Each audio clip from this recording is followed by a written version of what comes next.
हरीश दास जी को सत साहेब, यश दास जी को सत साहेब, सविता टोंक जी को सत साहेब, सुदर्शन भगत जी को सत साहेब, जयबंदी छोड़ की। आप सभी अपने अपने ग्रुपों में इसको शेयर कर देंगे। और हम लोग आज चर्चा करने के पूर्व अपने मंगलाचरण को करके परमात्मा का जो वाणी है और मंगलाचरण के रूप में करके आगे को हम लोग प्रोसीड करेंगे। और जो भी भगतगण जुड़े हुए हैं इस लाइव से, उनसे मेरी प्रार्थना है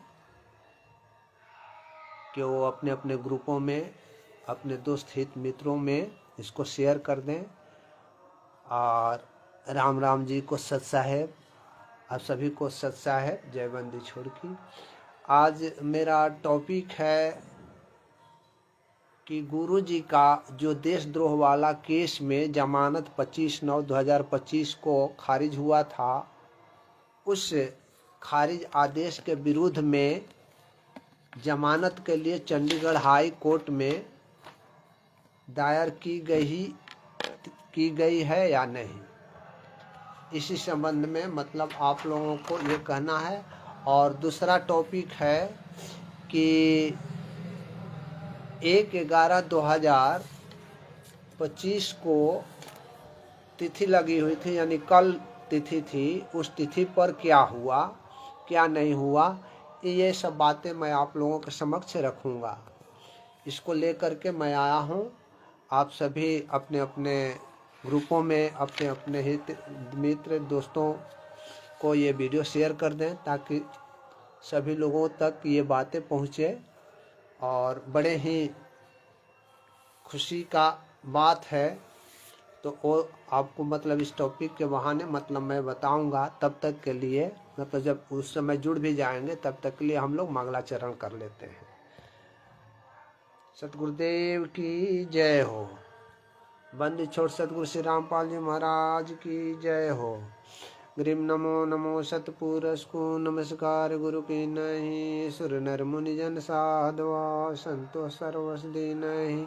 सतगुरु साहेब संत सब दंडोतम प्रणाम, आगे पीछे मध्य तीन को जा कुर्बान, नराकार निर्विषम काल जाल भय भंजनम, निर्लेपम निज निर्गुणम अकल अनुबे सुंधुनम, सोहम सुरति समाप्तम सकल समाना नीरतलय उजलैरंबर हरदम, बेपरवाह था है बार पार नहीं मदयंतम, ग्रीव जो सिमरत सिधोई, गणनायक गलता न करो अनुग्रह सोई, पारस पद परवाना आदि गणेश मनाऊं, गणनायक देवन देवा चरण कमल लाऊं, आदि अंत करूं सेवा परम शक्ति संगीतम, रिद्धि सिद्धि दाता सोई, अभिगत गुण अतीतम, सत्य पुरुष निर्मोही, जगदम्बा जगदीशा, मंगल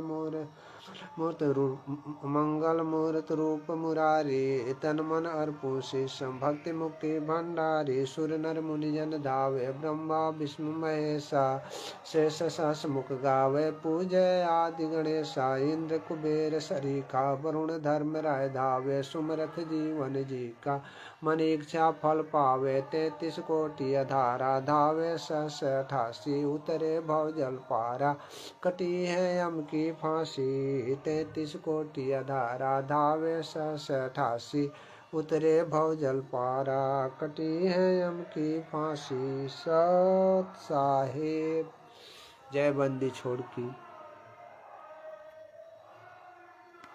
सौदागर लाल जी को सत साहेब, कुमार सचिन दास जी को सत साहेब,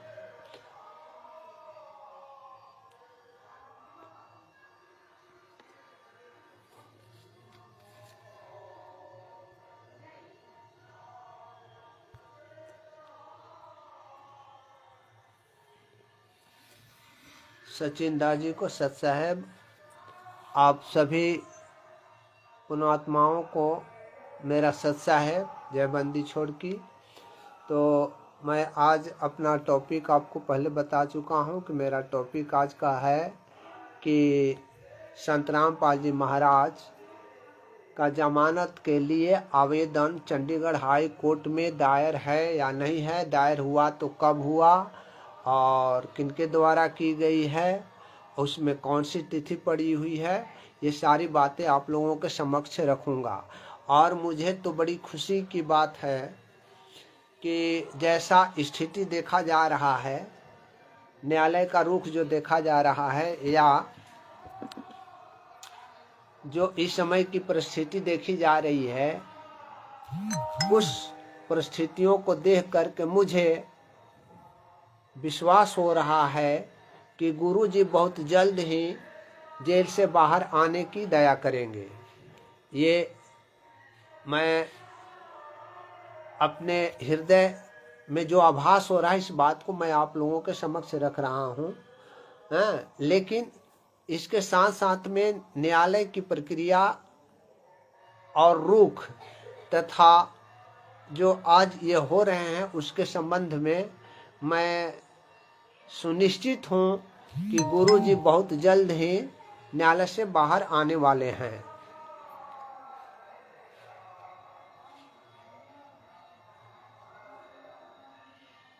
अजय सवरिया जी को सत साहेब, रमेश मेहता जी को सत साहेब, नरेंद्र कुमार जी को सत साहेब, आप सभी लोगों को सत साहेब। और जो भी ये सौदागर लाल जी को सत साहेब, जो भी मतलब भगतगण जो हमारे इस वीडियो के साथ जुड़े हुए हैं, जिनको मैंने सत साहेब नहीं बोला हो उनको भी मेरा सत साहेब पहुँचे। तो इस प्रकार से मैं आप सभी को ये बातें रखूँगा। और रखने के बाद मैं आपको बता दूं कि 2 टॉपिक है मेरा आज का। आज का पहला टॉपिक है कि संत रामपाल जी महाराज का देशद्रोह में जमानत के लिए चंडीगढ़ हाई कोर्ट में जमानत आवेदन दाखिल की गई है या नहीं, अगर की गई है तो किस रोज की गई, किनके द्वारा की गई और क्या तिथि उसमें निर्धारित है आगे के प्रक्रियाओं के लिए। तो ये सब मतलब मैं आपको बता दूं, आप लोग लिखना है तो लिख भी लीजिएगा कि ये 13/10/2025 को अधिवक्ता चंडीगढ़ हाई कोर्ट का अधिवक्ता चंडीगढ़ हाई कोर्ट में अर्जुन शिवरन जी ने दाखिल किया है। और उसका नंबर है, मैं नंबर आपको बता देता हूँ।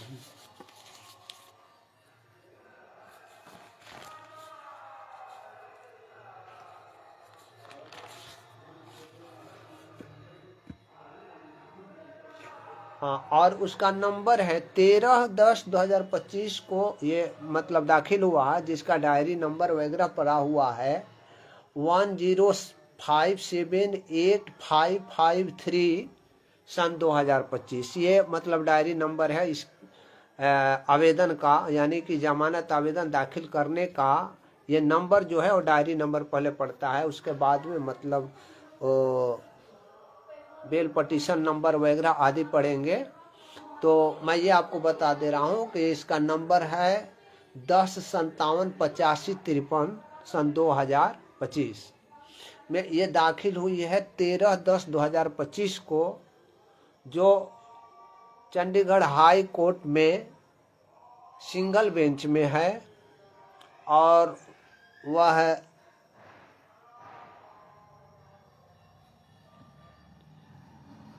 वह जो है अर्जुन शिवरन जी ने दाखिल किया है। अभी मतलब वो किस कोर्ट में पेंडिंग है थोड़ी याद नहीं पड़ रही है, देखने पड़ेंगे।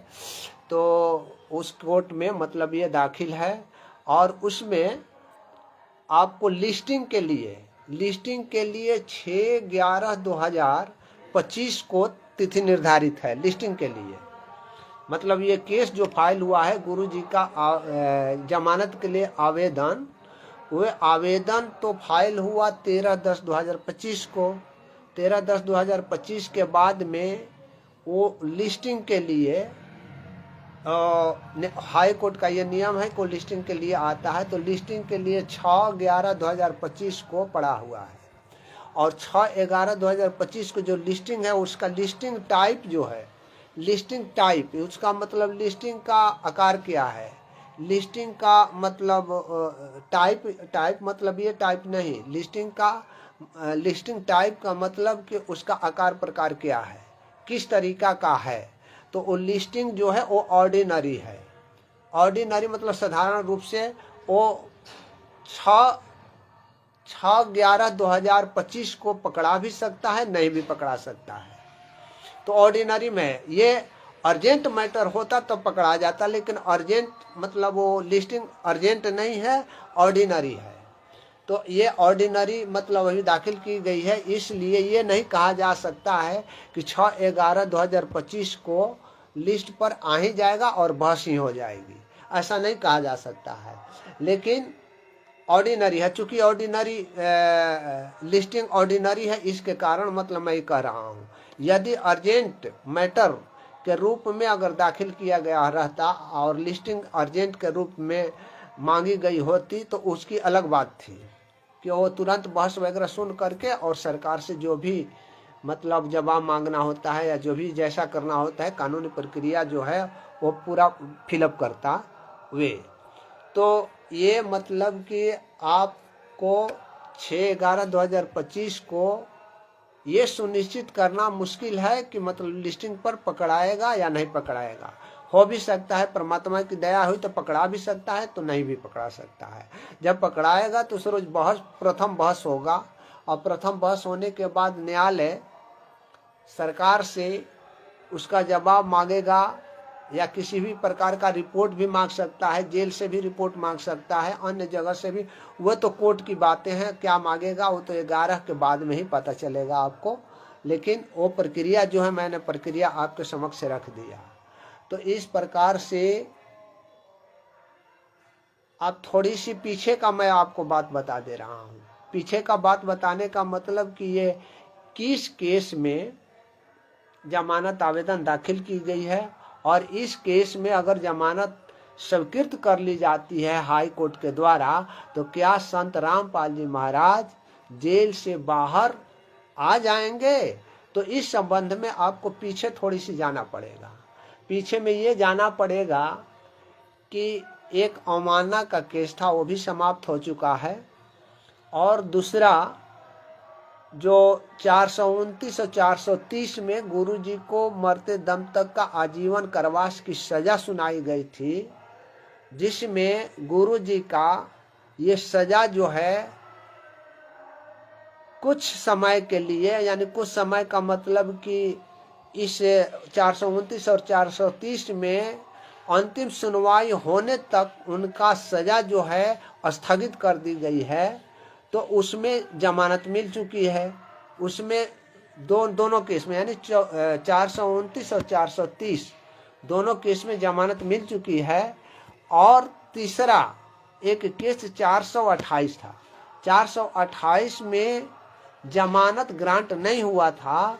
इन लोगों ने जमानत आवेदन चंडीगढ़ हाई कोर्ट में 22/9/2025 को दाखिल किया था, जो सुनवाई 25/9/2025 को हुई, जिसमें सुनवाई करने के बाद में न्यायालय ने, जो हिसार कोर्ट न्यायालय था, ये मतलब ये चंडीगढ़ में अभी दाखिल है, लेकिन वो बातें मैं हिसार कोर्ट का कह रहा हूँ जो विशेष अदालत में चलती है। हिसार विशेष अदालत का गठन जेल नंबर 1 में है, आप लोग याद रखिएगा। और गुरुजी जेल नंबर 2 में है, जो वीडियो कॉन्फ्रेंसिंग के माध्यम से अपनी पेशी दर्ज जेल नंबर 1 में विशेष कोर्ट के समक्ष करते हैं। जनरल कोर्ट जो होता है हिसार में, जो जनरल कोर्ट है, वहाँ पर मतलब ये गुरुजी का केस नहीं चलता है, बल्कि चूंकि इसमें यूएपीए एक्ट लागू है, तो यूपीए एक्ट जो जब लागू हो जाती है किसी पर, तो वो एक विशेष न्यायालय का गठन की जाती है सरकार के द्वारा। ये नियम ही है, कानून ही है। ये ऐसा नहीं है कि मतलब गुरु जी को पहले ये क्या चिल्ला रहे थे लोग कि गुरु जी ने ऐसा किया कि अपना केस अपने ही मतलब जेल में मतलब बुला लिया, जेल में कोर्ट बैठा दिया। तो ये हम लोगों को और आप लोगों को या भोली जनता को ये लोग मूर्ख बनाए हुए थे। मूर्ख इस मामले में बनाए हुए थे कि अरे भाई, गुरु जी तो जेल नंबर 2 में हैं और विशेष न्यायालय का गठन जेल नंबर 1 में हुआ है, तो फिर गुरु जी की बातें क्यों दे करके लोगों को भरमा रहे थे? आप लोग जरा सोचिएगा इसमें भी।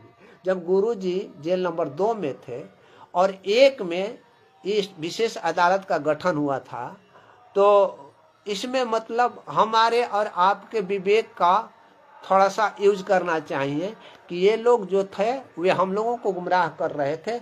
ऐसी कोई बात नहीं थी कि गुरुजी ने उन लोगों को ऐसा मजबूर किया है, बल्कि ये नियम कानून है कि जब यूपीए एक्ट लागू हो जाती है तो यूपीए एक्ट के तहत एक विशेष अदालत की गठन करना ही पड़ता है सरकार को। तो इस तरीका से ये गठन हुई और गठन होने के बाद में वहाँ पर देख रेख न्यायालय द्वारा इस केस के संबंध में की जाती है। तो इस केस में इस केस में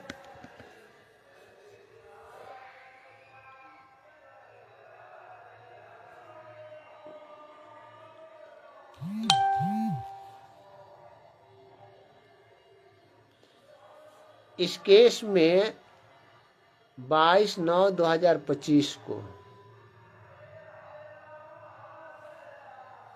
जमानत आवेदन दाखिल हुई थी, जो 25/9/2025 को हिसार विशेष न्यायालय जिसमें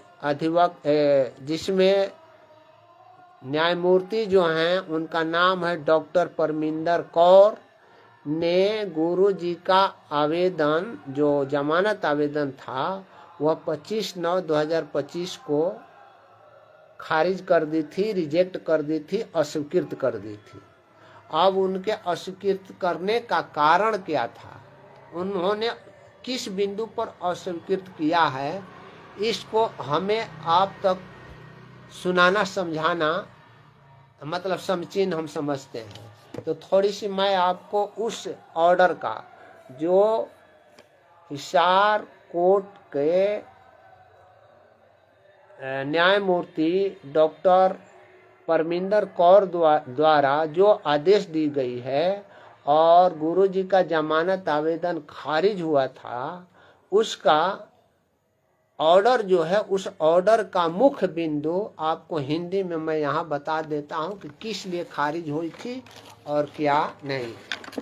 थोड़ी सी यहाँ हम आपको देते हैं, अपनी भी सहायता इसको हिंदी में लिख चुके हैं और इसी हिंदी को आपको मतलब ये देते हैं।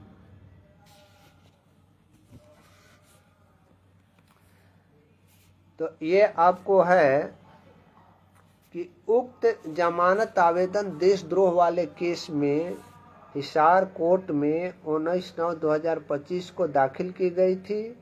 फिर उसमें तिथि 22/9/2025 को पड़ी सरकार का जवाब देने के लिए। सरकार ने जवाब दिया।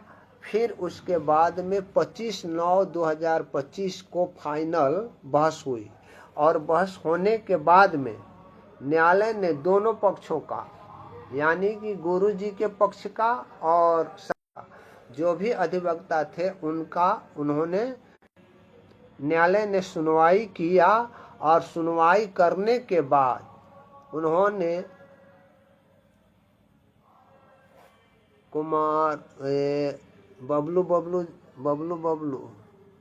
जी को साहब आप अनिल कुमार वकील साहब को नमस्कार।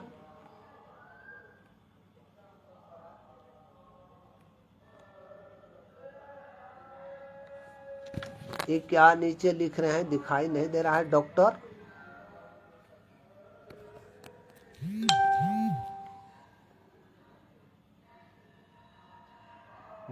डी.के. थानागजी राज जी को मेरा सत साहेब, आप सभी गौरव पाटिल जी को सत साहेब, हरिनारायण खटीक जी को नमस्कार सत साहेब, और आप सभी को सत साहेब।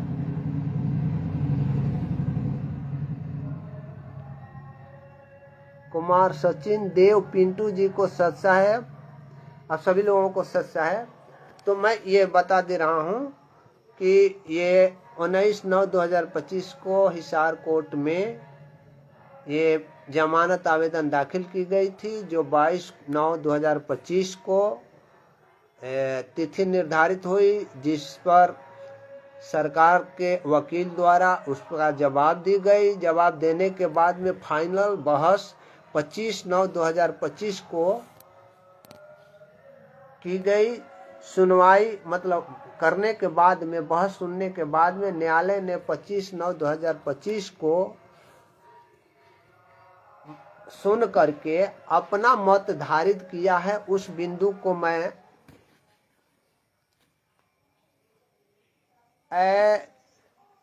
चंदन, चंदन, ए चंदन, तनी दीपक लावा जा तो थोड़ा वो इमरजेंसी।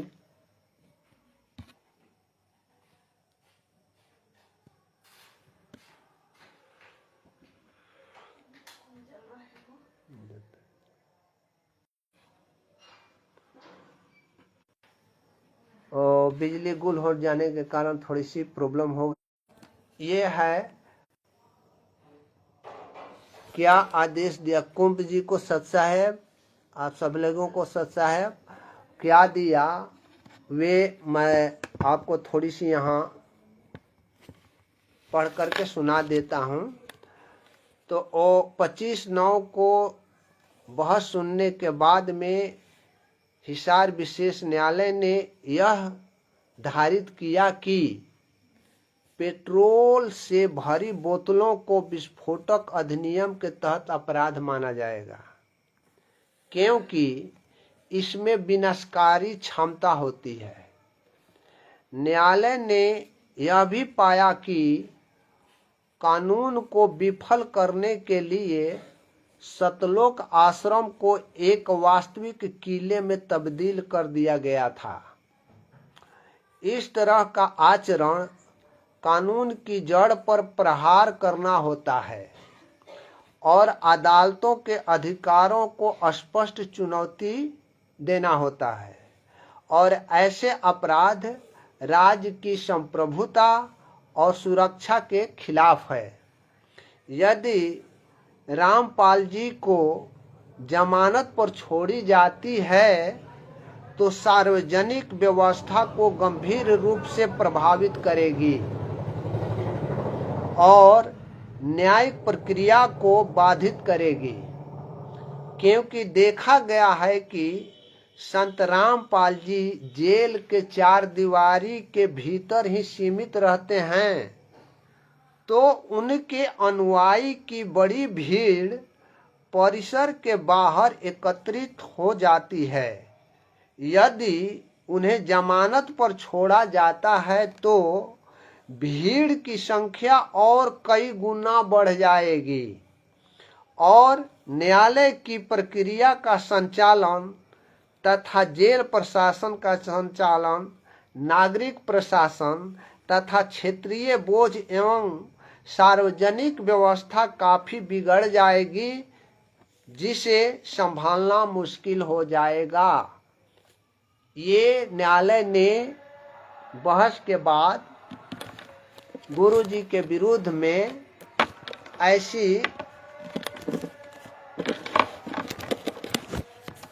ऐसी आदेश पारित किया, और इस आदेश के आलोक में आप पढ़ करके मैंने जो बताया उससे आपको सुनकर निश्चित रूप से जानकारी हो गई होगी कि ये सारा क्रियाक्रम कुकृत्य जो किए हुए हैं वह संत रामपाल जी महाराज का नहीं है, बल्कि भक्तों ने ही ऐसा कार्य किया है जो गुरु जी को मतलब इस तरीका का सहन करना पड़ रहा है। अनोपाराम दादा जी को सत साहेब।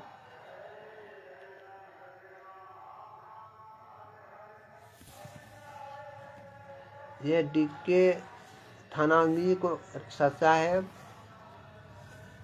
तो ये इस प्रकार से मतलब वो हिसार कोर्ट जो आवेदन गुरु जी के तरफ से दाखिल की गई थी, उस जमानत आवेदन का नंबर है 2764 सन 2025। इस आदेश को, इसके आदेश को जो 25/9/2025 को खारिज हुआ है हिसार कोर्ट से, तो आप लोग देख सकते हैं। मैं उस आदेश को जो कोई भी व्यक्ति को, जो कोई भी भगत आत्मा को, जो कोई भी पुण्यात्मा को देखने की जरूरत है, तो वो मतलब मैं पीडीएफ उनको भेज दूंगा। वो अपना व्हाट्सएप के माध्यम से हमें इंगित करा देंगे कि भगत जी आप इस नंबर पर हमें वो चीज़ जो है वो भेज दीजिए, मैं भेज दूंगा। यही उसमें धारित किया गया है। और धारित करने के बाद में न्यायालय ने 25/9/2025 को ये केस खारिज कर दिया था। अब आपको यहाँ ये तो बता दिए। और इस खारिज आदेश को किस तारीख को हुआ था? 25/9/2025 को। इस आदेश के खिलाफ में चंडीगढ़ हाई कोर्ट में जमानत के लिए अपील दायर की गई है, जिसका नंबर आपको हमने पूर्व में बता दिया कि ये नंबर था 1057 कितना था?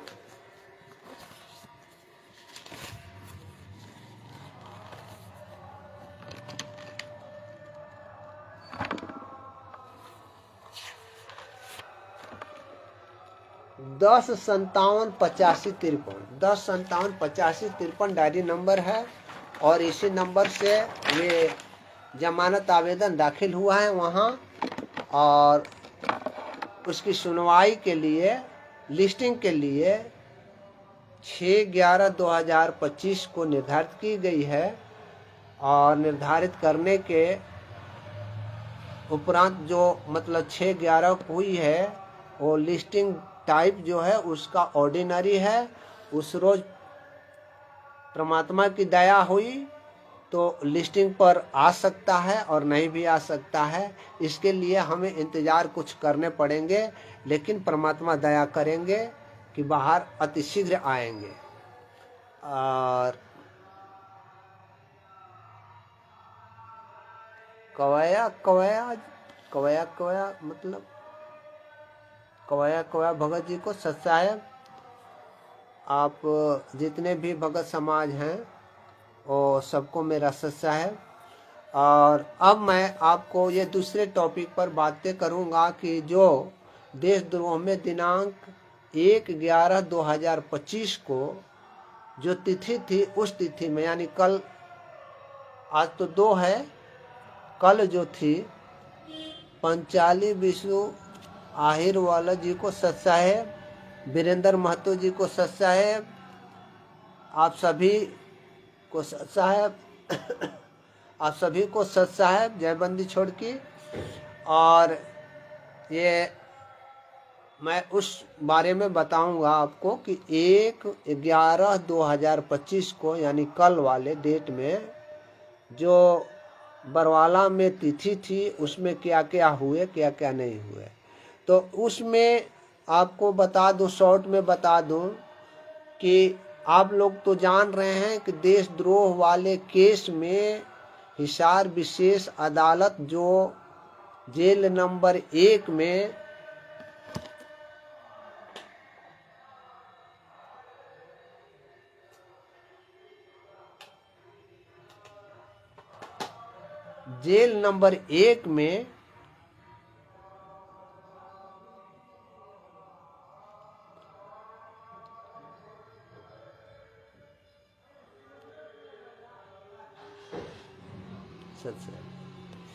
तो इसमें मतलब जो 11/1 को था, तो आपको तो जानकारी है, या पूर्व में मैंने अपने YouTube पर भी डाला हुआ है पूर्व की कहानी, मतलब कैसे कैसे हुई। तो इस केस में यानी देशद्रोह वाले केस में 2 पार्ट में मतलब वो दिखाई विचारण हो रहा है।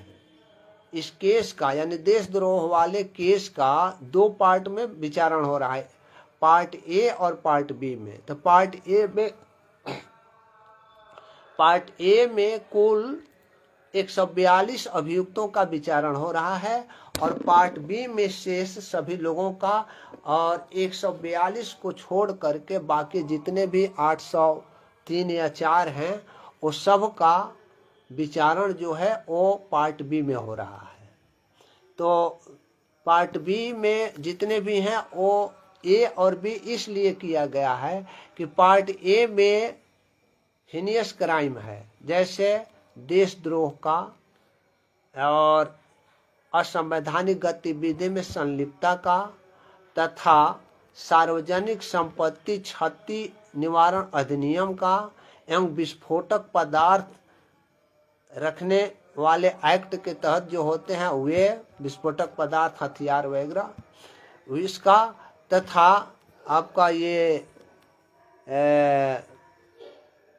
सार्वजनिक संपत्ति को क्षतिपूर्ति के लिए जो ये होता है वे, ये सभी जो है वह गंभीर प्रकृति का अपराध है। इसलिए इसको 142 लोगों पर ये गंभीर प्रकृति का अपराध का चार्ज गठित हुआ है, जिसकी सुनवाई पार्ट ए में होती है, और पार्ट बी जो है उसमें केवल इतना ही चार्ज है, यानी साधारण प्रकृति का केस है कि आप लोगों ने सरकारी कार्यों में बाधा पहुंचाया और वहां पर 144 धारा लागू था, उस 144 धारा को आप लोगों ने उल्लंघन किया है।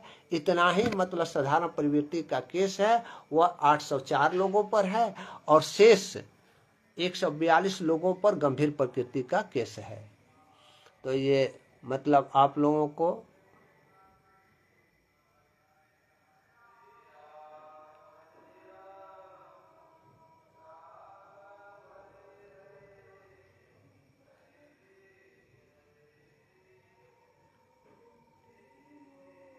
ये कहाँ का गलत है, मैंने कब कहा कि वो गलत बात है? अनोपाराम धांधल जी, हमने तो कभी ऐसा कहा नहीं। हम तो मतलब गुरु जी के केसों का मतलब ये कर रहे हैं। वो मैं ये कहे के लिए कहूँ कि मोटर पाइप वगैरह जो भी दे रहे हैं वो सेवा में दे रहे हैं, दे, कोई दिक्कत नहीं है, मैं उसका विरोध कहाँ कर रहा हूँ। मैं तो ये गुरु जी के केसों का मतलब विचारण चल रहा है उसके संबंध में चर्चा कर रहा हूँ, उसमें कोई दिक्कत नहीं है। ये मतलब क्या है, अब किसी के लिए आप पाइप दें, आप मोटर दें, या जहाँ बाढ़ हो वहाँ पर गुरु जी ने तो ऐसा बताया भी है कि जहाँ बाढ़ ग्रस्त क्षेत्र है वहाँ पर खाने दाने वगैरह के लिए चाहे जिस प्रकार से जो भी सेवा करना है वो करो। तो वो करते हैं तो मुझसे क्या आपत्ति है, मैं उससे आपत्ति क्या करूँगा, वो तो सही चीज़ है। बाढ़ से ग्रसित लोगों को सेवा करना कहाँ गलत होगा। इसलिए अनोपाराम धांधल जी, मैं उसका विरोध नहीं करूँगा, ना करूँगा, ना करता हूँ, करता भी नहीं हूँ और करूँगा भी नहीं, क्योंकि वो तो आप मानव के मतलब मानव धर्म के अनुसार आपने कार्य किया तो करते रहें, इसमें मुझे कोई आपत्ति नहीं, और आप लोग आगे करते रहें, इसके लिए मैं कोई माना नहीं करूँगा, इसके लिए मैं कोई विरोध नहीं करूँगा। ये कोई गलत बात नहीं है। गुरु जी का तो ये वचन है कि जहाँ अप्राकृतिक आपदाओं से मतलब जो त्रस्त लोग हैं उन लोगों का सेवा करो, चाहे जैसे भी सेवा हो। हैं, अगर हमारे पास पैसा भी नहीं है तो शरीर से सेवा करेंगे, अगर जिनके पास पैसा है तो पैसे से अपना भोजन वगैरह दे करके सेवा करते हैं। हैं, जिनके पास मतलब मान लीजिए कि पानी से भरा पड़ा हुआ है, सारे फसल बर्बाद हो रहे हैं, मोटर से पानी निकल जाए तो उससे और अच्छा क्या चीज़ है। इसका विरोध कोई नहीं करना चाहिए, किसी को भी नहीं करना चाहिए, क्योंकि ये सामाजिक रूप में जो मानव का मतलब वो क्षति पहुंच रहा उसकी सेवा करना है ये। तो भगत जी, मैं इसके संबंध में मेरा कोई भी मतलब विरोध नहीं है और ना मैं विरोध करूंगा, और ये आप लोग करते हैं तो इसमें क्या है।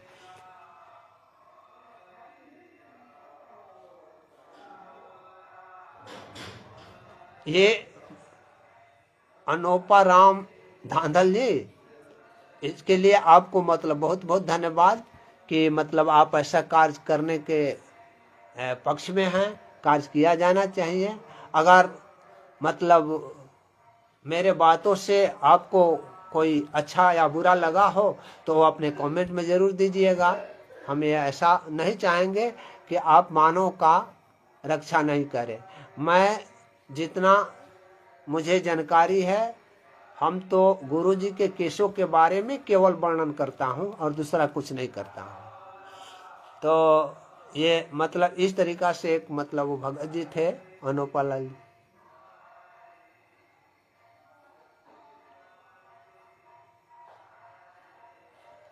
किसी का खेल हो भगत जी, इसके बारे में मैं ये नहीं कहूँगा गुरु जी का आदेश हो या ना हो, लेकिन वो तो समाज में या मानव के लिए वो अपना कार्य कर रहे हैं, तो इसमें क्या हर्ज है। अनोपा राम धांधल जी, इसमें क्या हर्ज है। मैं इसका विरोध नहीं करूँगा। वो अपना कार्य कर रहे हैं, उनके पास है, वो कार्य कर रहे हैं तो कर रहे हैं। लेकिन वो कार्य कर रहे हैं तो इसमें तो कोई गलती नहीं है। इसमें गलती ये बात नहीं है कि वो तो कार्य कर रहे हैं, लेकिन स्वयं वे कर रहे हैं और गुरु जी को नाम लेकर के कर रहे हैं कि गुरु जी ने ऐसा किया, गुरु जी ने ऐसा पाइप वहाँ पहुँचाया, तो गुरु जी के तो पक्ष में हुआ। गुरु जी को तो बेइज्जत नहीं कर रहे हैं इस बिंदु पर लेकर के। बाकी हम बाकी बिंदु की बातें छोड़ दीजिए, मैं इस बिंदु पर कह रहा हूँ। जो मानव के सहयोग में कोई कार्य कर रहा है वो कैसे गलत होगा। ये तो समाज की बात है। ये तो मतलब वहाँ पर जो बाढ़ से ग्रसित थे लोगों की बात है। तो उसमें मैं क्या कहूँ, गुरु जी आदेश दें या न दें तो मतलब कि वे लोग तो गुरु जी के नाम पर कर रहे हैं तो कर रहे हैं। यही इसमें हमें कोई भी आपत्ति नहीं है और न किसी भी प्रकार का हम मतलब इसमें आपत्ति जताएंगे, क्योंकि ये मानव के लिए कार्य हो रहा है तो मतलब होते रहे। लेकिन अब इसमें विपरीत कार्य गुरु जी को बदनाम करने के लिए करते, चाहे कुछ भी करते, तो उसमें कोई बात होती। लेकिन गुरु जी तो इसमें बदनामी हो नहीं रही है। गुरु जी का तो बदनामी हो नहीं रही है, और गुरु जी का हम आप बदनाम करने लग जाए तो वो तो अलग बात है। और जैसे में मतलब कि गुरु जी का बदनामी कुछ बन रहे हैं, जैसे अभी जो लखनऊ में केस फौजदारी वगैरह हुआ है, तो ये बदनामी का कारण ये रहे, आप लोगों ने सुना होगा एक ऐसी गाली सुना होगा आप लोगों ने पूरे भक्तों को। इससे मुझे कोई एतराज नहीं है, लेकिन चर्चा जब चल गई तब मतलब मैं ये कह रहा हूँ, ये भक्तों को इस प्रकार से सोशल मीडिया पर इतना गाली देना, चाहे कुछ भी देना, ये हमारे गुरु जी को बेइज्जत कर रहा होता है। ये मतलब शब्द ये गुरु जी ने ऐसा कभी भी नहीं बताया है कि किसी के प्रति अगर वो नहीं करता है तो वो उसका काम जाने, वो जानते रहे। हाँ, उसका काल ब्रह्म क्या करेगा क्या नहीं करेगा, लेकिन हम अपने कर्म को क्यों खराब करें। गुरु जी ने तो ऐसा ज्ञान ही नहीं दिया है कि हम दूसरे को गाली दें, वो भी सोशल मीडिया पर आकर के ऐसे गाली सुनाना, ऐसे ये करना, मतलब यह है। तो ये हमारे गुरु जी की बदनामी हो रही है कि गुरु देखो ये अपने शिष्य को रामपाल जी महाराज क्या सिखाते हैं। ये मतलब हम थोड़े चंद भगतगण हैं जो मतलब कि बदनामी का बोझा ढुलवा रहे हैं अपने गुरु जी पर। लेकिन ये काम तो मुझे गलत नहीं लग रहा है कि वो समाज के लिए कार्य कर रहे हैं, जो हो, चाहे मैनेजमेंट वाले हो या ना हो या कोई दूसरा भी हो, लेकिन वे अपने मानव समाज के लिए, मानव कल्याण के लिए कार्य कर रहे हैं तो करेंगे ही करेंगे। और उसके संबंध में अगर खुद करते हैं और संत रामपाल जी महाराज का नाम लेते हैं तो संत रामपाल जी महाराज को वहाँ पर बड़ाई हो रही है। ये मेरा सोचना है, मेरा सोचना यही है। और मेरे सोच जो है ना वो गलत भी हो सकते हैं, सही भी हो सकते हैं।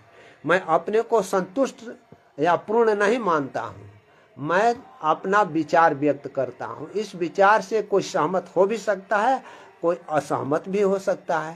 तो लेकिन मैंने अपना विचार रखा है, किसी को मतलब मैं दबाव देने की या किसी भी प्रकार के कार्य करने के लिए मैं प्रेस नहीं कर रहा हूं, बल्कि अपने विचार को व्यक्त कर रहा हूं। विजेंद्र प्रसाद जी को सत साहेब।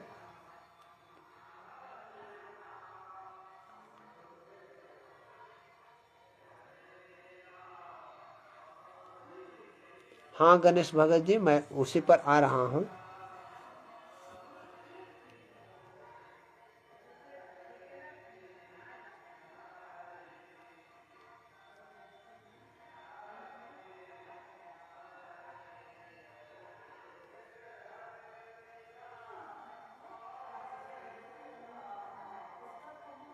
आप अनूपलाल धावल जी चाहते क्या हैं? आप जो चाहते हैं वो आप उठाइए ना, दूसरे से अपेक्षा नहीं कीजिए, अपने से अपेक्षा कीजिए। खैर उन बातों को मैं छोड़ रहा हूँ और अपनी बातों पर आता हूँ। और हमारे ये बाढ़ग्रस्त लोगों को सहायता अच्छी बात है, लेकिन 24 खाप द्वारा संत रामपाल जी महाराज का सम्मान न होकर उनके छोटे भाई महेंद्र जी का सम्मान हुआ है, क्योंकि महेंद्र जी ने छत से फर्जी दस्तावेज बनवाकर, ये ठीक कह रहे हैं। तो वो दूसरी बात हो गई।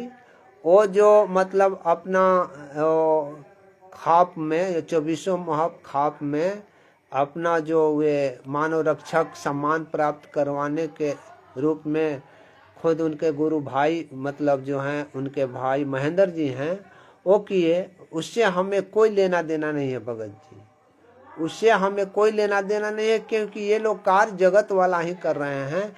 तो हमें उस जगत वाला से बातचीत नहीं करना है। अब हमें करना है कि संत रामपाल जी महाराज ने जो वाणी में कहा है और लिखित में भी कहा है और कबीर सागर का सरलार्थ में भी कहा है तथा यथार्थ भक्ति बोध में भी कहा है कि सीधी दिव्य दी से नाम दीक्षा दी जाएगी, किंतु ये दास ही जब तक इस पृथ्वी पर रहेगा वो नाम दीक्षा देने का अधिकारी रहेगा, और दास जब सतलोक चला जाएगा तब सीधी से नाम दीक्षा दी जाएगी। और नाम दीक्षा देने वालों के लिए व्यवस्था की जाएगी। कौन नाम दीक्षा देगा इसकी व्यवस्था की जाएगी। इसलिए हमें और आप सभी को इस बिंदु पर ध्यान देने होंगे कि गुरु जी नाम दीक्षा देने के लिए किसको प्राधिकृत करते हैं, ये हमें इस पर फोकस करने पड़ेंगे। वो परमात्मा आ रहे हैं, बहुत नजदीक ही आ रहे हैं, और ये सारी जो मतलब उनका काम छूट गया है वो अतिशीघ्र होने वाला है, और वो होगा ही होगा। उनके वाणी को, संत के वाणी को कोई पलट नहीं सकता है, भले ही थोड़ी देर होती है, और ये होगा ही होगा। वो व्यवस्था करके ही जाएंगे, और जो वास्तविक अधिकारी होगा उसी को वो प्राधिकृत करेंगे, और वह प्राधिकृत जब कर देंगे तो सारी पुण्य आत्माएं उन्हीं से नाम दीक्षा लेगी, तब जाकर के सतलोक गमन के लिए रास्ता मिलेंगे। अन्यथा हम इसी तरह से यहाँ पर चुपचाप बैठ जाएंगे और 84 लाख जोनियों का उपभोग करते रहेंगे। तो ये बात है। फिर भी मतलब जो भी है, हमें उस रूप में चलना चाहिए कि आखिर गुरु जी ने जो ये शब्द कहा है कि किसी को व्यवस्था की जाएगी, प्राधिकृत की जाएगी, तो वह प्राधिकृत व्यक्ति कौन है, कौन होगा, किसको प्राधिकृत करेंगे, इस पर हम लोगों को ज्यादा ध्यान देनी चाहिए। और अंधे गधे की तरफ पटरी पर नहीं बैठने चाहिए।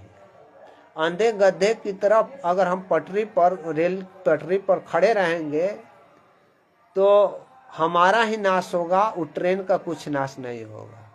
इसलिए हमें उस पर ध्यान देना है, फोकस उन पर करना है कि आखिर वो कौन पुण्यात्मा है जो गुरु जी जिसको प्राधिकृत नाम दीक्षा देने का करेंगे, और वो प्राधिकृत व्यक्ति जो होगा उसी से नाम दीक्षा ली जाएगी। ऐसा गुरु जी किसको करेंगे, इस पर ध्यान देना अति आवश्यक है, क्योंकि ये वाणी है और ये वाणी जो है कभी भी गलत नहीं होगा। भले ही देर हो रहा है, भले ही मतलब हमारे और आप में जो ये है मानसिकता जो है वो घट रही है, किंतु वो वाणी कभी पलट नहीं सकता है। वाणी वास्तव में सत्य होती है और कभी मिटता नहीं है। तो हमें उसकी खोज करनी चाहिए कि वह गुरु, वह संत, वह परमात्मा आखिर किसको प्राधिकृत करेगा और वह कौन पुण्यात्माएं हैं जो गुरु जी का प्राधिकार पत्र प्राप्त करने वाले हैं। तो इस पर हमें खोज करनी चाहिए, हमें मतलब इस पर जागरूक होनी चाहिए कि जब गुरु जी ये शब्द कह दिए हुए हैं तो हमें गुरु जी से चाहे जैसे भी हो, जिस प्रकार से भी हो, गुरु जी आ जाते हैं तो उनसे भी चरण कमलों में मतलब अपने शीश को रख करके और प्रार्थना कर सकेंगे कि हे प्रभु, हे परमात्मा, वह बताएं कि वह आपके नहीं रहने के बाद में जिसकी व्यवस्था आपने करने के लिए पूर्व में सत्संगों में बात रख दी है, वे शब्द अक्षरशः सत्य हो। वे कौन व्यक्ति है, किस प्रकार से व्यक्ति है और कब से वह प्राधिकृत होगा, ये प्रार्थना हम अपने गुरु के चरणों में अपना शीश दे करके और प्रार्थना करना चाहिए। तो यह है, खैर उन बातों को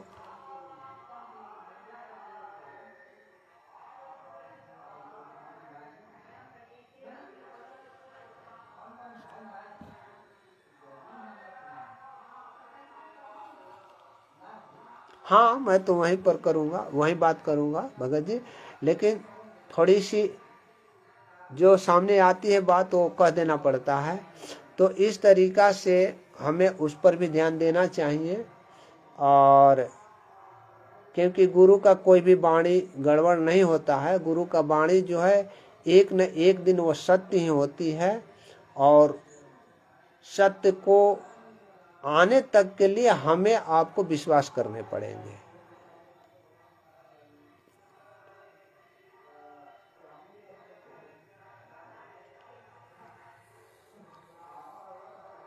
हाँ, ये बात सही है कि गुरु जी ने कहा है, यानी कि अपने स्टेटमेंट में कहा है कि जब तक आश्रम का कंट्रोल गुरु जी के हाथ में था तब तक कोई भी किसी भी प्रकार का गलत कार्य नहीं होते थे, किंतु जब वे आश्रम का कंट्रोल गुरु जी के हाथों से निकल गया तो बहुत से गलत कार्य हुए हैं। ये गुरु जी का स्टेटमेंट है। आपने सही कहा भगत जी, आप सही कह रहे हैं।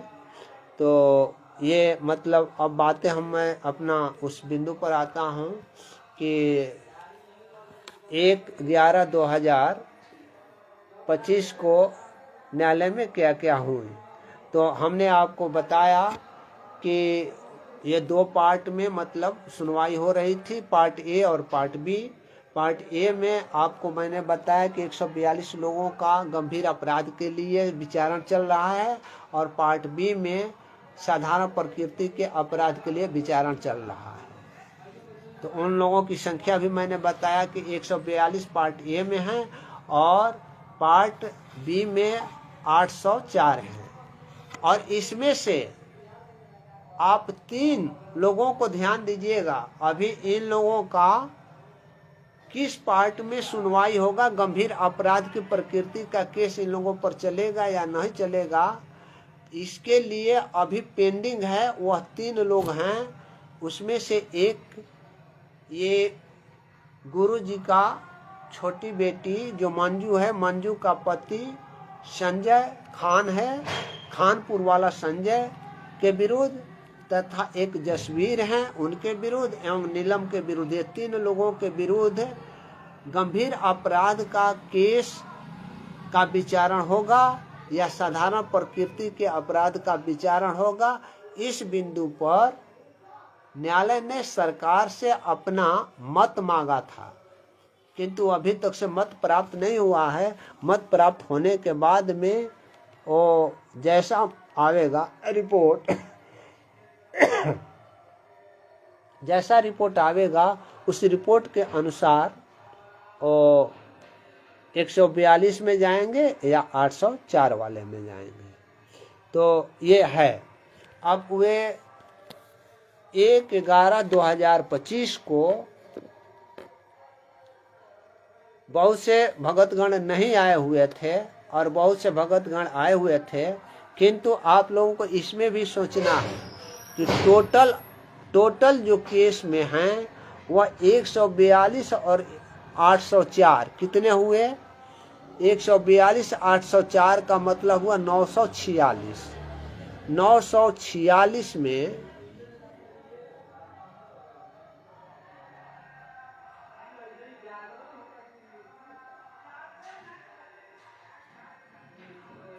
ये टोटल जो हैं 946 में बहुत से लोग की मृत्यु भी हो गई है और इसमें 3-4 लोग जो हैं, 4 लोग जो हैं वो माइनर घोषित हो गए हैं और अभी करीब 12 या 15 जो हैं वह अब स्काउंडर घोषित हुए हैं। और मतलब अब स्काउंडर घोषित होने का मतलब हो गया कि भगौड़ा हैं जो कोर्ट के समक्ष नहीं आते हैं। तो ये सब मिला करके मतलब अभी वे लोग अपीयर नहीं हो रहे हैं, किंतु इस केस में कुल 463 गवाह हैं जो अभी तक 126 गवाहों की गवाही अभिलिखित की जा चुकी है और शेष उसमें से एक मोटी तौर पर मृत्यु, बहुत से गवाहों की मृत्यु हो गई है और बहुत से ऐसे गवाह हैं जो अननेसेसरी हैं, जो मतलब मटेरियल गवाह नहीं हैं, अनावश्यक गवाह हैं। उस अनावश्यक गवाह को सरकारी वकील जो पीपी होते हैं, पीपी द्वारा उन्हें गिव अप कर दिया गया है, छोड़ दिया गया है। तो इस तरीका से आप उनकी संख्या लगभग 50-60 मान सकते हैं। 50-60 के लगभग होंगे मृत्यु और अनावश्यक गवाह के बारे में 50-60। और टोटल इसमें 483 गवाह हैं। 483 गवाह में अभी तक 126 गवाह की गवाही हो गई है और 50 जो है उसमें मृत्यु तथा अनावश्यक गवाह हैं। इनको अगर घटा देते हैं तो टोटल आज के तिथि में 280 से 85 गवाह का गवाही होना अभी शेष है। और इस केस में 285-86 गवाहों की गवाही के लिए कितने समय गुजरेंगे आप लोग अच्छी तरह से अपना कैलकुलेट कर सकते हैं कि जब 11 वर्षों में 126 गवाहों का ही केवल गवाही हो सका है, तो फिर 463 में 126 और 50 घटा देते हैं तो शेष 280 गवाहों की गवाही होने में कितने समय लगेंगे, जबकि 2 गवाही गुजरने के बीच में जो स्थिति तिथि की होती है लगभग 2 माह का अंतर पड़ जाता है। 2 माह में केवल 2 या 3 गवाही होती है। तो फिर आप जरा सोचिए कि इस रेशियो में हमारे सतगुरुदेव जी का ये केस जो है, देशद्रोह वाला जो केस है जो हिसार विशेष अदालत में चल रहा है, उसको डिस्पोजल होने में कितने बरिस लगेंगे।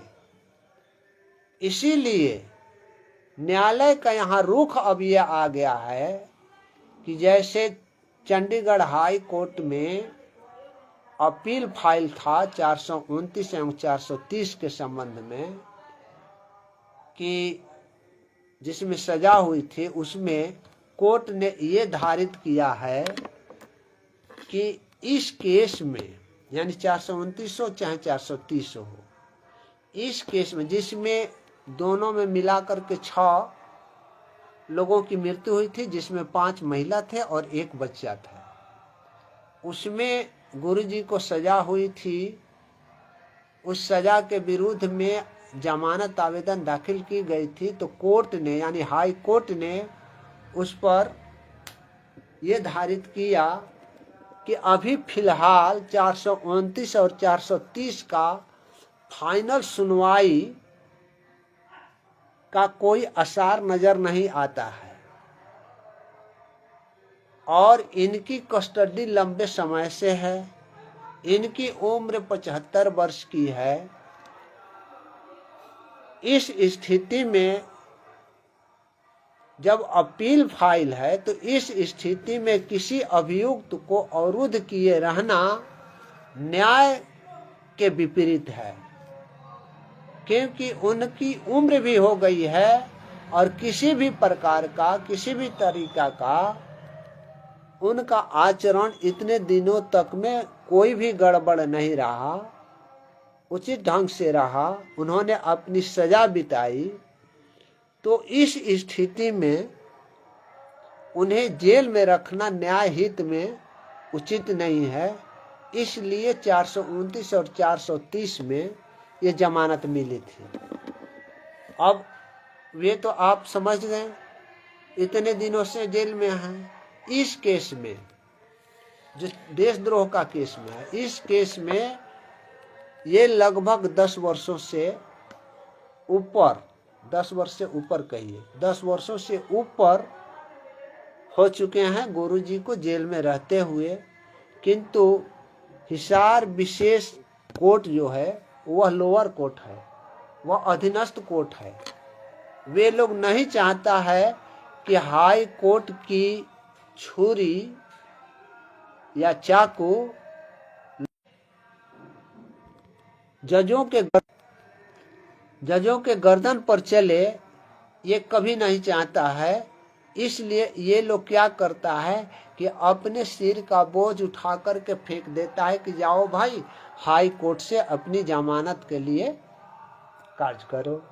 तो वही हुआ है इसमें, चूंकि उसमें वर्णन है कि ये इतने वर्षों से जेल में हैं, किंतु इनकी जेल में रहने का कारण ये है, इनके अनुयायी यहाँ आकर के ऐसे ऐसे कर देते हैं और ये इतना भीड़ लगा देते हैं कि यदि इनको जमानत दे दी जाती है तो फिर दोबारा न्यायालय तक इनको लाने में भारी जन की हानि हो सकती है। तो इस बात को लेकर हिमांशु भगत जी को सत साहेब, दिनेश शर्मा जी को सत साहेब, सुदर्शन भगत जी को सत साहेब,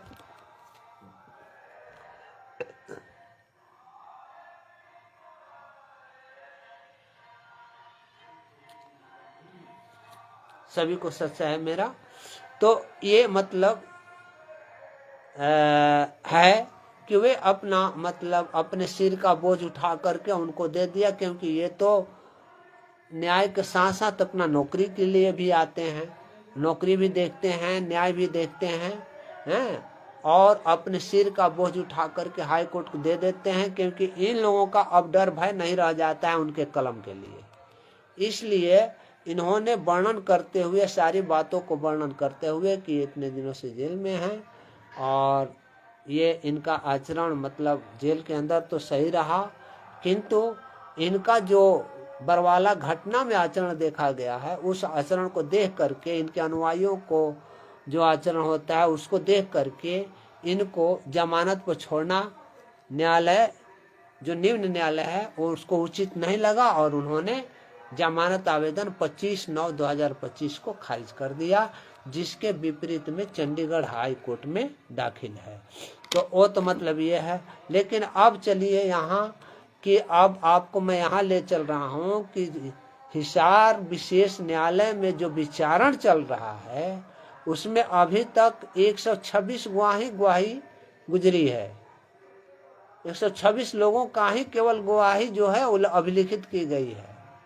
शेष 50 को उसमें से निकाल दीजिए। कुछ मृत्यु हो गई, कुछ अनावश्यक मटेरियल गवाह नहीं थे, उनको गिव अप कर दी गई है। वो 50 से अधिक नहीं है, 50 से कम ही होंगे, लेकिन मैं अधिक रेंज में रख रहा हूँ। फिर भी इन लोगों को अब 463 में ये सब घटा देने के बाद में 280 से 87 गवाहों की गवाही होना अभी शेष रह गया है, जिनकी गवाही कराने में काफी लंबे समय लग सकता है। इस लंबे समय को देख करके न्यायालय निश्चित रूप से हमारी मतलब हृदय कहती है, मैं ये नहीं कह रहा हूं कि मैं ये कर दूंगा, वो तो परमात्मा जाने वो जानते हैं, लेकिन मैं अपने हृदय की बात बता रहा हूं कि इस बिंदु को लेकर के न्यायालय जरूर और जरूर यानी कि निश्चित रूप से गुरु जी को बाहर आने के लिए रास्ता साफ करेगा हाई कोर्ट। अगर हाई कोर्ट नहीं करेगा तो निश्चित है कि हाई कोर्ट रिजेक्शन होने के बाद वो यदि सुप्रीम कोर्ट जाते हैं तो सुप्रीम कोर्ट में अलाउ होगा ही होगा। ऐसी स्थिति है कि आपके यहाँ अपील फाइल है, जब सुनवाई नहीं कर रहे हो तो किसी सजायाफ्ता को बंदी नहीं बनाया जा सकता है। जब अपील दायर कर दिया तो अपील दायर इसलिए क्यों की जाती है? अगर मान लीजिए कि इस मुकदमे में केवल 10 वर्ष का ही सजा हुआ होता और 10 वर्ष जैसे संत रामपाल जी महाराज काट ले, उसी तरह से कोई अभियुक्त काट लेता है 10 वर्ष और फिर उसको 12वां और 15वां वर्ष में वही कोर्ट रिहाई कर देता है, तो उनका जो जितना सजा था वो तो काट चुके हैं, उसका क्या होगा? उसके बारे में क्या होगा? इसलिए इस व्यू पर कोर्ट जरूर इस पर विचार करेगा कि इनकी उम्र, हमारे गुरुदेव की उम्र 75 वर्ष की है और सीनियर सिटीजन का समय भी होता है वह 60 ही होता है। 15 वर्ष और पार कर गए हैं। इस स्थिति में इस जेल में रखना क्या उचित है?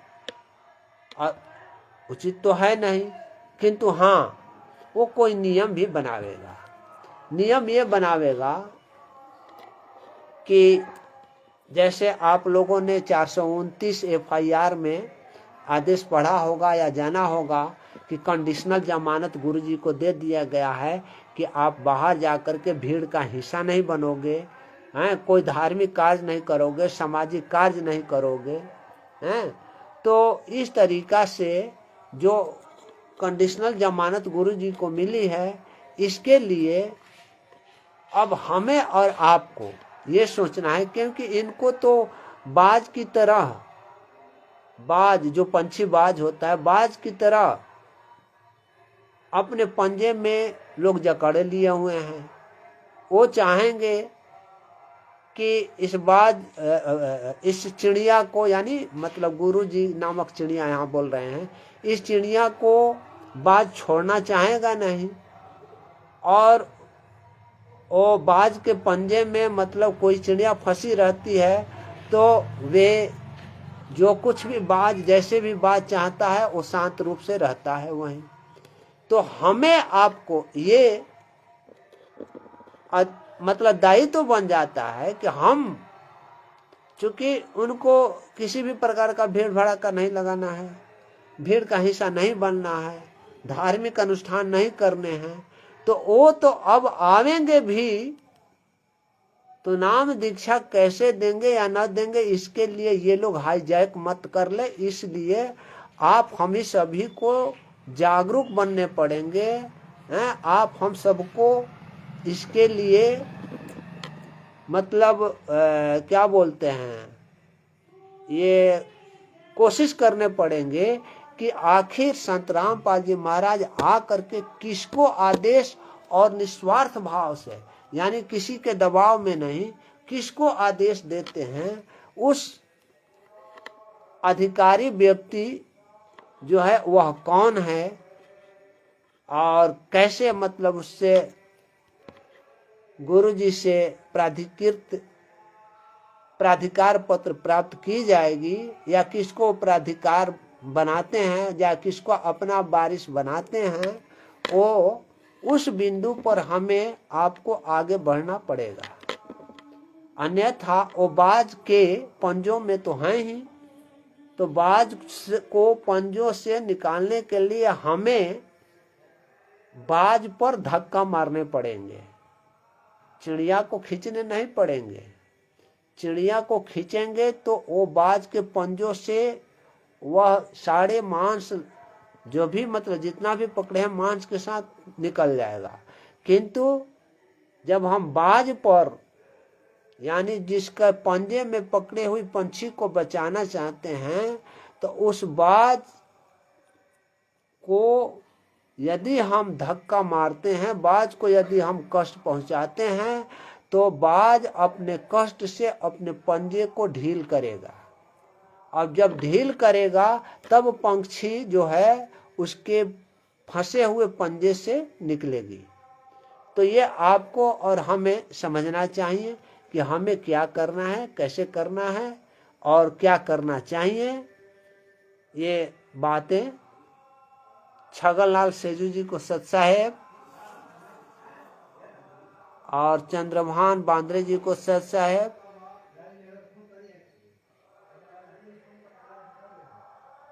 तो इस पर दिनेश नेहरा जी को सत साहेब और सभी लोग को सत साहेब। इस तरीका से अब हम आज आप लोगों के बीच में इसी बात को बताने के लिए आए थे कि गुरु जी का देशद्रोह वाले केस का जो जमानत खारिज हो चुका था, उसके विपरीत में चंडीगढ़ हाई कोर्ट में 13/10/2025 को जमानत आवेदन दाखिल कर दी गई है और उसमें लिस्टिंग के लिए 6/11/2025 को तिथि निर्धारित है। और उस रोज क्या होती है, लिस्टिंग पकड़ाता है या नहीं पकड़ाता है, या मतलब चूंकि वो लिस्टिंग टाइप जो है वो ऑर्डिनरी है, अर्जेंट मैटर नहीं है, और ऑर्डिनरी में समय भी खींच सकता है, और परमात्मा की दया हुई तो वह पकड़ा भी सकता है। और एक और बात आप सभी लोगों को मैं ये बात बता देता हूँ, एक वीडियो बहुत तेज गति से वायरल हो रही है, और वह वीडियो जो है ये वायरल हो रही है कि इस इंडिया में केवल 2 लोगों का मतलब वीडियो आ रहा है कि हिसार ये जेल नंबर 2 में जो लखनऊ खंडपीठ के द्वारा नोटिस भिजवाई गई है, उसको लेकर के अधिवक्ता वहाँ रिसीव कराने के लिए वे गए हुए थे। और इस वीडियो को लेकर के, हालांकि ये वीडियो जो है शिवांश नारायण द्विवेदी ने मतलब वो डाला, दिखाया वगैरह ये किया वो किया, लेकिन इसका कुछ लोग, नाम तो मैं नहीं बता पाऊंगा, नाम तो नहीं लूंगा, लेकिन कुछ लोग इसको बहुत बड़ी क्या कहा जाएगा उसको, बड़ी अपनी शान शौकत दिखाने लग रहे हैं यहाँ कि वे लखनऊ से हिसार की यात्रा कर चुके हैं धर्म और अधर्म के युद्ध में। तो ये धर्म और अधर्म के युद्ध में ये जो चल रहे हैं और वीडियो जो वायरल हो रहा है, उसके संबंध में मेरा अपना मत है किसी पर मैं ये धारित नहीं। ये जो भी कार्य कर रहे हैं, जो भी कार्य कर रहे हैं, वे कार्य की प्रकृति को नहीं समझ पाते हैं और लोगों के बीच में भ्रम अपनी भ्रम फैला, अपने शान शौकत के लिए, अपने मान मर्यादा के लिए, अपने नामी गिरामी के लिए, मतलब सारे कार्य को गलत करने लग जाते हैं।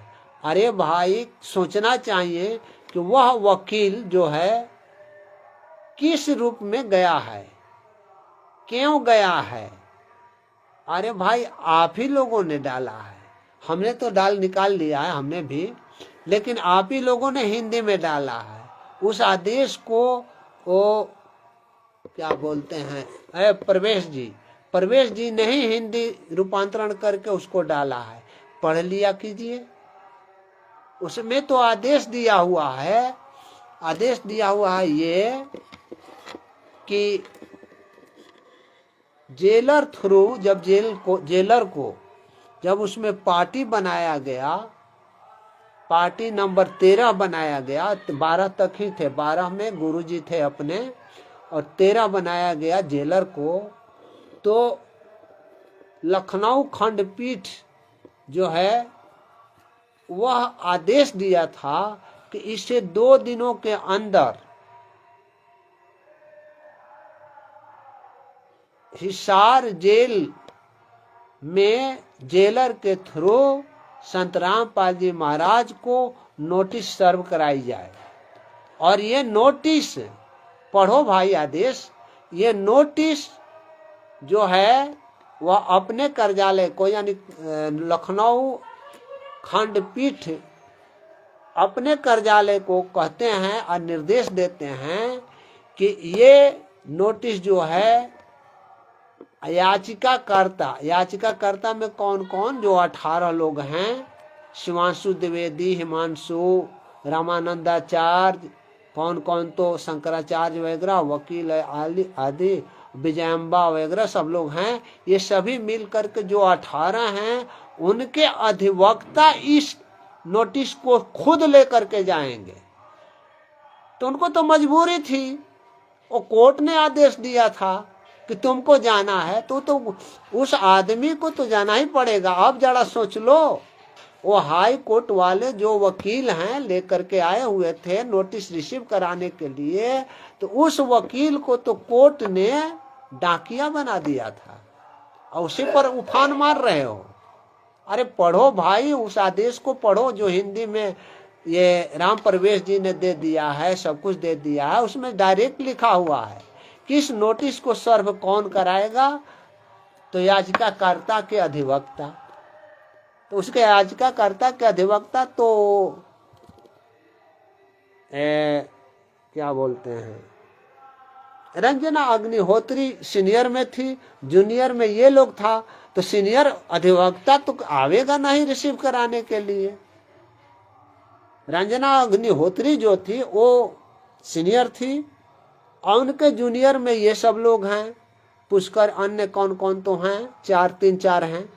तो 3-4 जब वहां पर हैं, तो इस नोटिस को सर्व कौन कराएगा? उनका जूनियर जो होंगे वही कराएंगे। और कोर्ट ने तो इनको फंसा दिया था कि तुम जाकर के सर्व कराओगे। अरे चपरासी लेकर के जाते हैं नोटिस वगैरह, तो इनको तो मतलब वो कोर्ट ने तो अपने आदेश से वकील को एक चपरासी का काम दे दिया और उसी पर उफान मारे जा रहे हैं। ये परमात्मा का मार्ग है। अंधे गधे की तरह पटरी पर खड़े रहोगे ना तो उबर नहीं पाओगे। ये लोग ये कार्य कर रहे हैं। तो यह हमें आपको समझना पड़ेगा कि क्या कोर्ट कह रहा है, क्या कोर्ट मतलब कोर्ट का व्यू क्या हो रहा है, और हम यहाँ वीडियो बना करके जो डाल रहे हैं वो क्या कह रहे हैं। इस सब पर बातों को ध्यान में रखनी होगी। और किसी को 4 लाइन गाली दे देने से बहुत बड़ा शान शौकत मान मर्यादा नहीं बढ़ जाती है। इसके लिए जो गुरुजी बताए हैं, क्या बताए हैं? गुरुजी ने यही बताया है कि जब आम का पेड़ फल देने लग जाता है तो झुकने लग जाता है, और जितना ही फल देगा उतना ही वो झुकेगा। और ये लोग क्या कर रहे हैं, फल की बातें छोड़ ना दीजिए, थोड़ी सी मोजर आने लग जाता है तो टोटल ऊपर चले जाते हैं, मोजर पर ही मरने लग जाते हैं, मारने लग जाते हैं। इतने शान शौकत में मतलब ये लोग रहते हैं। तो ये सब बातों को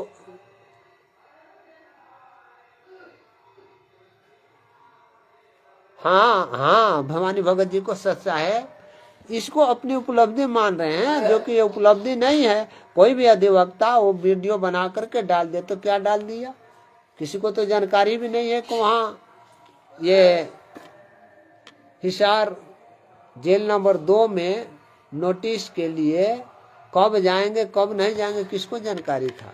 हाँ, उसी को लेकर के किसी को यूट्यूब पर, फेसबुक पर, सोशल मीडिया पर गाली दे रहे हो, कोई भी गाली दे रहे हो, सारे भक्तों को गाली दे रहा है। बताइए, अरे भगत की इसमें क्या है? तुम तो भी भगत हो, तुम भी तो भगत हो हैं? और वे उसी के फिरका में पड़े हुए हो, जो मैंने पिछली बार भी बोला था कि ये लोग कौन हैं। ये लोग वही हैं जो 625-26 वर्ष पूर्व या 28 वर्ष पूर्व जब कबीरदास जी आए थे तो आचार्यों, पंडितों और मुलाओं ने ही सारे खेल को खत्म किए हुए थे। लोगों को ये करके कहे हुए थे कि अरे ये ड्रामाबाज है, अरे ये तो जादूगर है, ये अपने को भगवान कहता है, ये करता है, वैसे करता है, करके सबको गर्त में डाल दिया था। तो ये लोग वही हैं, और ये होना है, ये होना ही है, क्योंकि सारे पंथों को मिला करके एक पंथ बनाना है। तो जब इनकी पंथ खराब होगी, इनके पंथ गायब होंगे, तभी जाकर के एक पंथ मिलेगा। तो ये तो होना ही है। होने के बाद मतलब होने के बाद में और रास्ते मिलते जाएंगे, चलते जाएंगे, यही लोग रास्ते देंगे। हैं, अब वही बताइए, इतनी उपलब्धि जो बताने वाला है, इसको ये समझ में नहीं आता है कि हम लोग चिल्ला रहे होते हैं, जो आंदोलनकारी भाई वहां चिल्ला रहे होते हैं कि संत रामपाल जी महाराज पर ये केस दायर हुआ है, और वो वकील जो नोटिस सर्व कराने के लिए लेकर के गया हुआ है, वो डायरेक्ट बोल रहा है कि जेलर के थ्रू रामपाल को असही मतलब नाम बेअदबी से ये लोग लेता है। उसका चेहरा देख रहे हैं, पान खाते खाते मुंह काला पड़ रहा है, जो बोल रहा है एडवोकेट।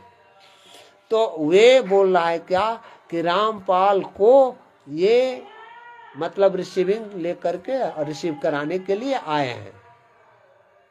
तो रामपाल जी महाराज को खुदे पार्टी बनाया है, लेकिन जो उन लोगों के पक्ष का ये भगत होकर के इनका ये कहानी आ गई है। ये कहानी नहीं, गुरुजी की वाणी मतलब यहाँ सुनने जोग है कि नार कहावे पीव का और रहे संग सो, जार सदा मन में बसे तो फिर खसम खुशी क्यों हो। यानी कि यहाँ मैं ये समझ रहा हूं कि नाम तो लेता है गुरु जी का, और पति किसको मानता है? पति मानता है 2 लोगों को। पूरे भारत में उसके 2 पति हैं, और वो भी ये पति हैं, लेप लगाने वाले लोग पति हैं। तो ये 2 लोगों को मतलब अपना पति मान रहा है। फिर भाई तुम्हारे ऊपर ये कौन सी कृपा करें, हमारे गुरु जी कौन सी कृपा करें? सारा कुछ जान करके सारा कुछ सुन रहा है, सारा कुछ उनका बेअदबी से नाम ले रहे हैं, वो सुन रहे हो, तो तेरी दशा तो यही होगी जो मतलब हो रही है अभी जो दशा हो रही है, इस तरीका का हमने तो गाली कभी सुना भी नहीं था, जिस तरीका का वो सोशल मीडिया में गाली दे रहा है, जो भी दे रहा है। और ये भी जानते हैं कि कल भी वो मतलब इस वीडियो को देखा सुना या वहां पहुंचेगा तो निश्चित रूप से गाली देगा। दो गाली देने के लिए ही हम लोग करें कि तुम जितना भी गाली दो दे लो। तुम्हारे गाली से देने से बुद्ध जी क्या कहे थे? बुद्ध जी को एक पंडा जो था पूरी तरह से गाली दे रहा था, उसको इतनी गाली दिया कि मत कहिए। और जब वो गाली दिया फिर भी बुद्ध ने कुछ नहीं बोला, चुपचाप अपना रहा, चुपचाप रहा। चुपचाप रहने के बाद में वो गाली देने वाले ने बुद्ध जी से पूछा कि भाई आप को मैं इतना गाली दे रहा हूं, आप न तो उसका कोई भी रिएक्ट करते हैं न कुछ करते हैं, चुपचाप हैं, आखिर क्या कारण है? तो वो बुद्ध जी ने कहा था कि आपने मुझे गाली दिया, आपने मुझे गाली दिया, मैंने आपके गाली को नहीं, एक बात नहीं, ये नहीं कहते, पहले कहते कि अच्छा एक बात बताइए, आपने मुझको गाली दिया, ठीक है, एक बात बताइए, मैं कोई वस्तु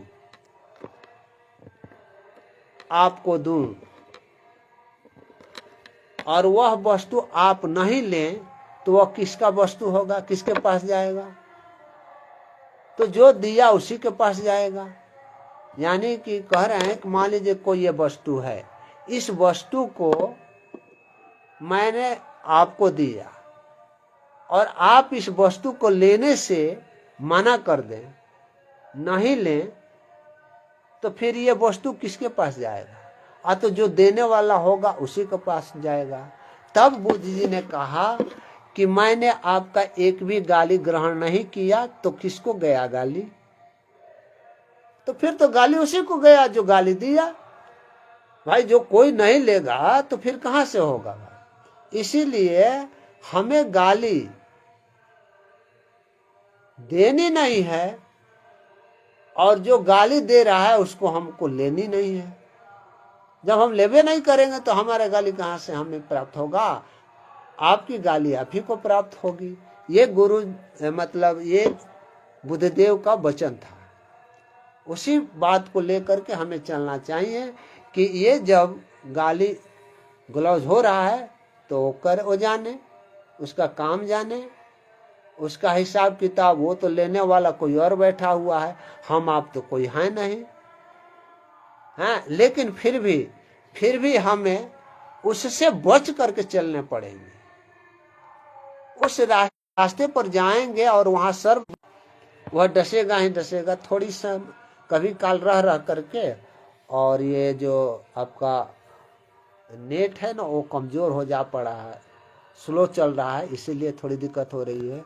हमारे भवानी भगत जी बोल रहे हैं, भगत जी ये आचार्य शंकराचार्य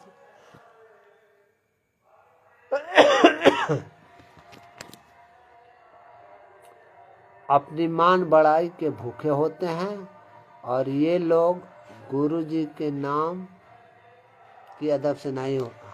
हाँ भगत जी आप सही कह रहे हैं, ये बेअदबी से मतलब गुरु जी का नाम जो है ना वो लेते हैं, और तो हमें उनसे मतलब नहीं है, उनसे हमारे गुरुदेव के वो भगत हैं ही नहीं, हमारे गुरुदेव के तो दुश्मन है। तो दुश्मन तो गुरु के विरुद्ध में कार्य करेगा ही करेगा, बोलेगा ही बोलेगा।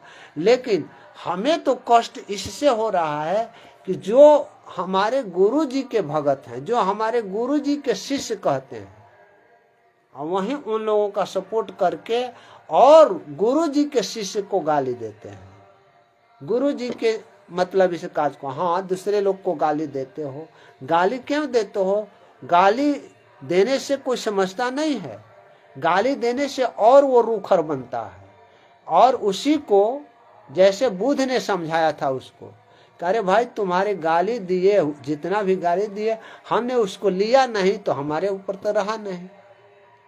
तो उसको गाली देने से समझाइएगा। किसी को हाथ पैर काट करके उसको समझाइएगा कि मतलब ये कार्य करो, कि नहीं उसको मतलब हाथ पैर नहीं, परमात्मा ने तो बताया है कि आपके अंदर ज्ञान हो गया और आप अपने गुरु के वचनों पर चल रहे हैं, गुरु के वाणी को लेकर के चल रहे हैं, तो गुरु के उस वाणी के अनुसार आप में वो क्षमता होनी चाहिए जो गलत रास्ते पर हो वो आपकी बात को समझ करके और उस गलत रास्ते से मुड़ जाए।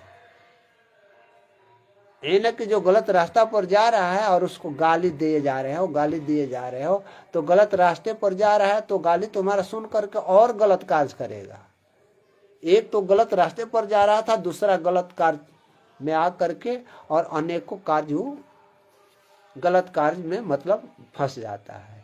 इसलिए हमें उन बातों को मतलब ध्यान नहीं दे करके अपने गुरु के बताए ज्ञान आधार पर, गुरु के बताए वचनों पर, गुरु के बताए रास्ते पर हमें चलना है, न कि हमें या किसी और के कहने पर ये कार्य करने हैं। लेकिन दो चार भगत हैं जो ये उसमें तो हाँ